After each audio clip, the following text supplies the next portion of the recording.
For more on the outlook for gold, Blackstone Minerals Managing Director Scott Williamson joins us live from Perth this afternoon. Scott, thank you so much for joining us on the show today.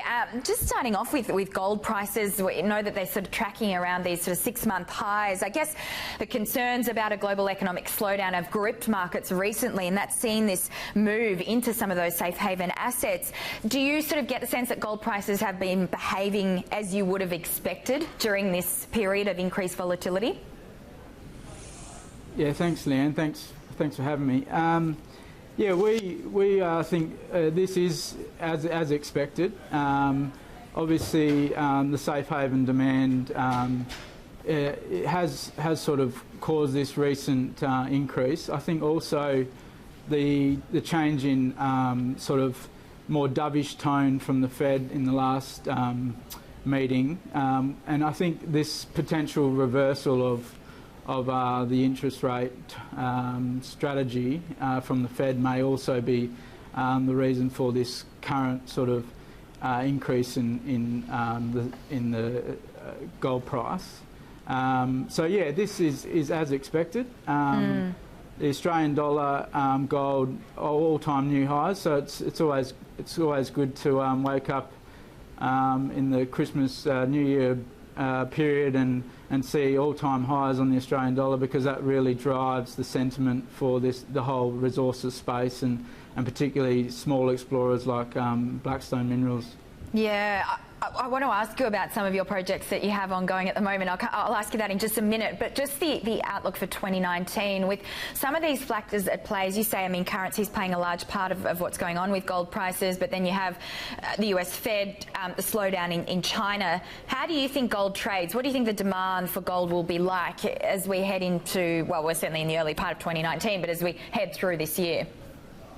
Yeah, we don't see this current demand or increase in gold prices subsiding anytime soon. I think what we'll see is we'll continue to see a reversal of the interest rate policies. So yeah, with this will play out over the next 12 months, and we think and this will push the US dollar gold price to new highs as well. So it's yeah, it is definitely something that will play out over the next 12 months, and we think this change in interest rate policy will affect all commodities, and gold is leading the charge. Mm-hmm. Now, let's talk a bit more about some of your projects. So the MD of Blackstone Minerals, I note that it listed or had its IPO back in January of 2017, so about 2 years ago. Some of your projects here in Australia, we might start off with, I think you've got multiple gold and nickel projects in, you know, some of the parts of WA. So tell us a little bit more about those projects that you have in that part of the world.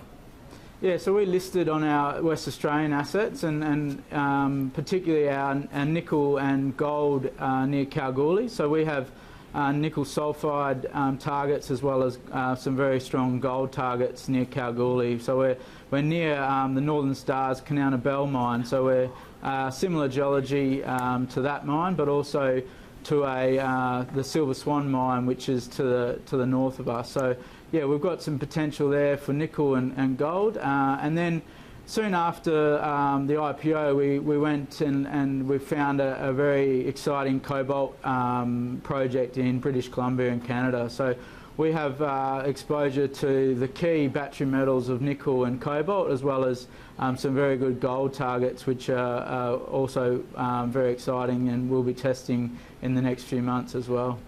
Cobalt, an interesting one. We don't often talk about that as a commodity, but when you consider the demand for the use of, say, those lithium-ion batteries, what is the outlook for cobalt? Yeah, so cobalt's an interesting one because the supply is dominated through the Congo, the Democratic Republic of Congo, which is not the most stable of jurisdictions. So we've seen a lot of demand and increase in awareness of the fact that the supply there is very unstable. So we've recently been visiting Korea a number of times in the last 6 months, and we see a very large, almost a tsunami of demand coming for cobalt and also nickel through the lithium-ion battery and electric vehicle revolution. So we're very focused on the key ingredients to that battery chemistry, which is cobalt and nickel. So yeah, that's why we're focused on cobalt, and we're focused on a first world jurisdiction in British Columbia, Canada. All right, fantastic. Sounds like you've got some pretty interesting and exciting projects ongoing at the moment. Scott, we'll have to wrap it up there, but really appreciate your time with us this afternoon. Thank you. No worries. Thanks, Leanne. Scott Williamson there from Blackstone Limited.